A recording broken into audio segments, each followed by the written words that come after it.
देख के मनवा मोहाय, नाक में नथनी कान में कुंडल, गले बेजंती माला सुहाय, मोती जड़ा मुकुट है साजे, हंसा पे आसन है लगाए, 64 जोगिन चवर डुलावे, सारा जग पूजे सिरना, यही कथा है बहुत पुरानी, कथा को सुनिए ध्यान लगा, दुर्जन सिंह थे मैहर के राजा।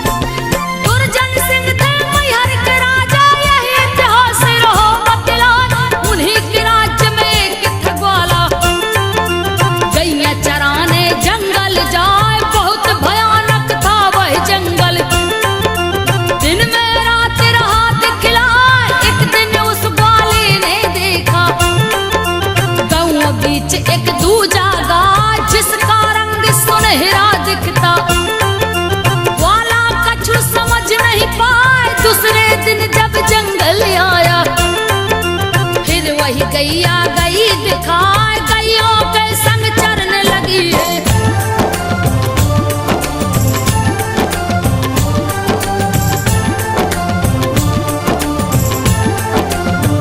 गैयों के संग चरने लगी है, ग्वाला देख विचार बनाए, पता लगा के आज रहूंगा, मालिक से इसके मिलूंगा जाए, मांगूंगा मिलके चरवाही, दूंगा सारा बात बताए, आपकी गैया रोज चराऊं, यही ग्वाला उम्मीद लगाए, शाम हुआ जब गैया चली है, ग्वाला एक टकरा हाथ गाय, पीछे लगा है उस गैया की, गैया पर्वत ऊपर जाए, ग्वाला उसके पीछे पीछे,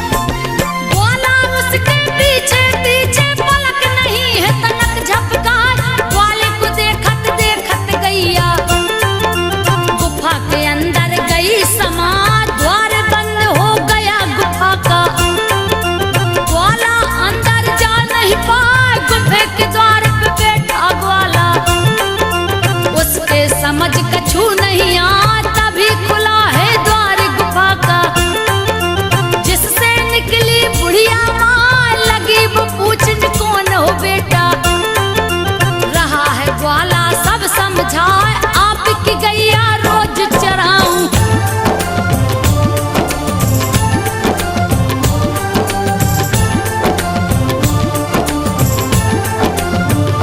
आपकी गैया रोज चराऊं, पेट वास्ते कछु मिल जाए, जो इच्छा हो दे दो मैया, आया हूँ बड़ी आस लगा, बूढ़ी माँ बोली ठहरो बेटा, गुफा के अंदर गई समा, सूप मिलाई जो के दाने, और ग्वाला को दही थमा, जो के दाने देकर बोली, बेटा सुन ले ध्यान लगा, बहुत भयानक है यही जंगल, कैसे अकेला गया तू आ, अब नहीं आना कभी इधर को,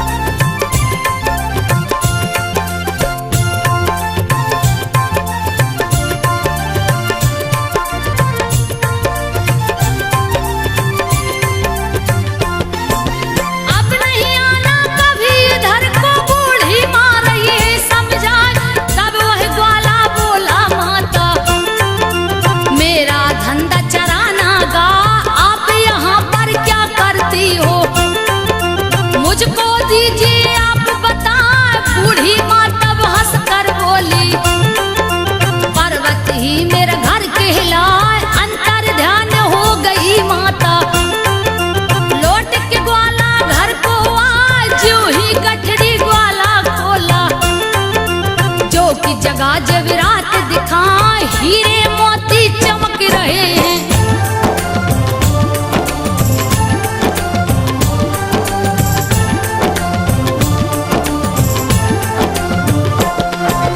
हीरे मोती चमक रहे थे, ग्वाला देख गया घबरा, मन में सोचा सुबह होते ही राजा साहब को दूं बतला, कह दूंगा मैं सारी कहानी।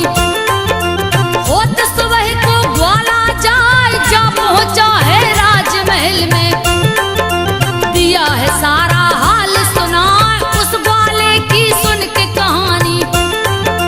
राजा महल में सोने को जाए, रात में उनको सपना आया, बुढ़िया माँ वही गई दिखा जैसे कि ग्वाला ने बतलाया।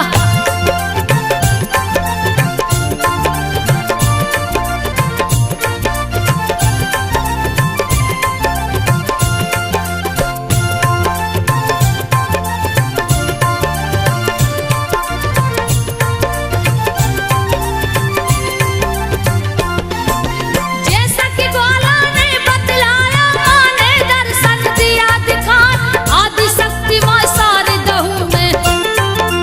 सुन लो राजन ध्यान लगा, जहाँ पहाड़ी पे रहती हूँ वहीं पे दे मढ़िया बनवाए, भक्तों के लिए रास्ता बना दो, पूजा मेरा दो करवाए, मेरे दर्शन से पूरे मनोरथ। दुर्जन सिंह को दी समझाए, सुबह होते ही महाराज ने उस ग्वाले को लिया बुलवाए, उसको ले उस जगह पे पहुंचे।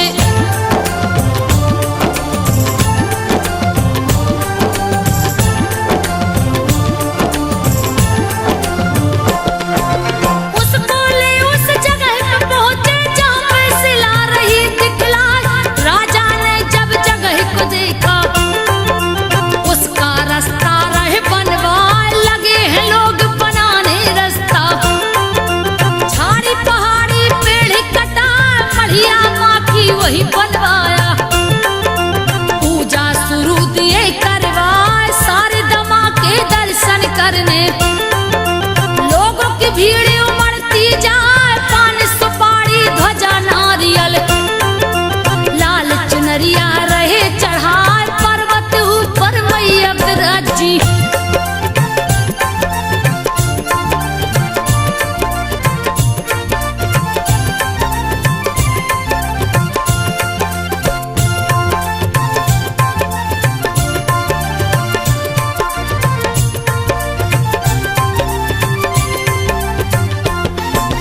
पर्वत ऊपर मैया विराजी, जंगल चारों ओर दिखाए, आल्हा तलैया आल्हा अखाड़ा, आल्हा जहाँ रियाज को आए, परम भक्त था माँ शारद का, पूजे रोज चरण सिरना। एक दिन की है बात तो सुनिए, आल्हा सोया पलंग पे जाए, सपने में आई माँ शारदा। आल्हा देख गया चकराए, नींद से आल्हा जब जगा है, सारे दमा को सामने पाए, आल्हा से माँ शारदा बोली।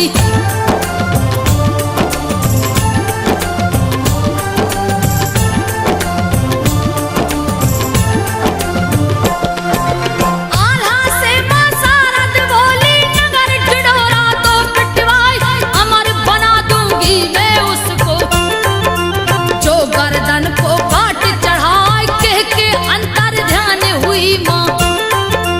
सुबह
पर्वत दिए निराय माँ शारद के दर पे पहुंचा, दिया चरणों में शीश झुकाए, गर्दन पे तलवार रख लिया, धड़ से शीश दिया है उड़ाए, एक हाथ में शीश पकड़ के दिया चरणों में भेंट चढ़ाए, देख आल्हा की भक्ति मैया, मन ही मन में रही मुस्कान, प्रकट हो गई शारदा माता।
छाना एऊ मस्त के शारदा माता, आल्हा को वर दे कर जाए मैया से वर पाके आल्हा, खुशी से फूले नहीं समाए कोई रण ना आल्हा हारे, हो जब मैया भई सहाय जिसका जग में नाम अमर है, जिसको कोई जीत न पाए आज भी आल्हा दर पे आता।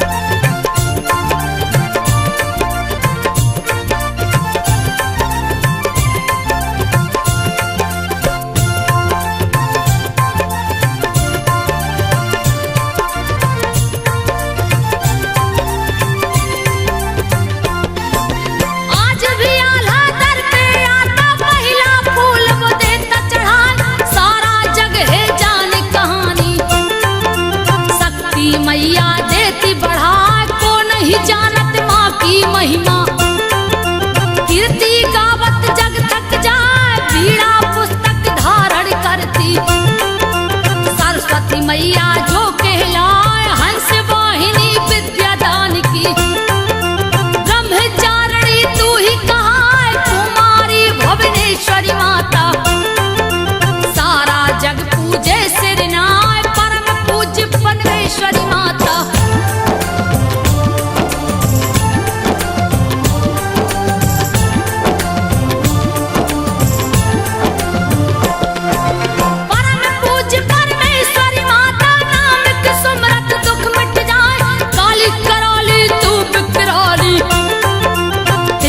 वचन न खाली जा रोते सवाली दर पे आवे, हंसते हुए वो घर को जा एक सच्चा दरबार है तेरा, पर्वत वासिनी तू कहलाए अति शीघ्र फलदायिनी माता, वेद पुराण रहो बतला वह दौलत दुनिया का पाता, जिसका स्वर माँ देती सजाए मई हर वाली शारदा मैया।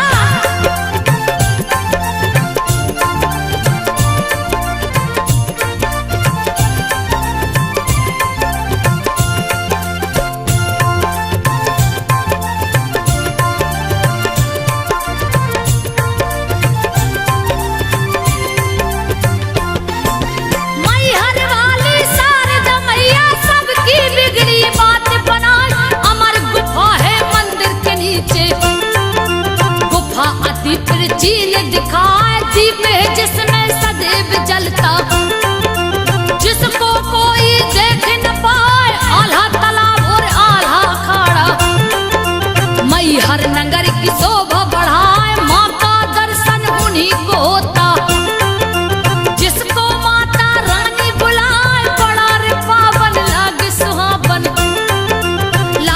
सजा है गगन लहरा, चलो रे भक्तों मैहर नगरी।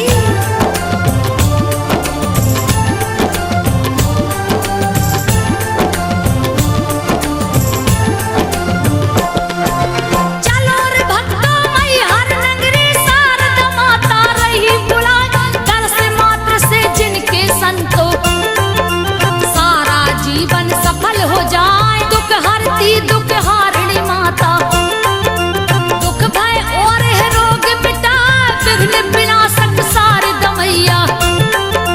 मैहर वासिनी जो कहलाए, मोह मांगा वरदान है देती, सबके मन की आस पुराए। बसंत पंचमी में लगे मेला, भारी भीड़ रही दिखलाए, दर्शन देती शारदा मैया।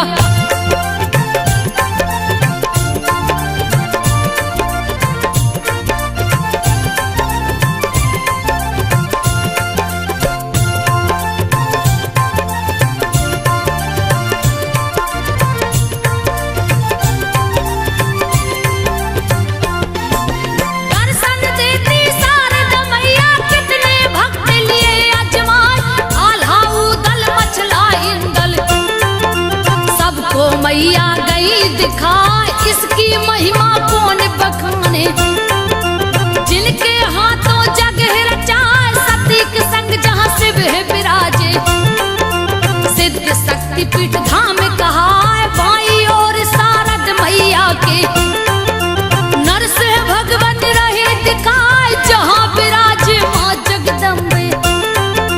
चलो रे भक्तों दर्शन पाए, सब कुछ देती शारदा माता।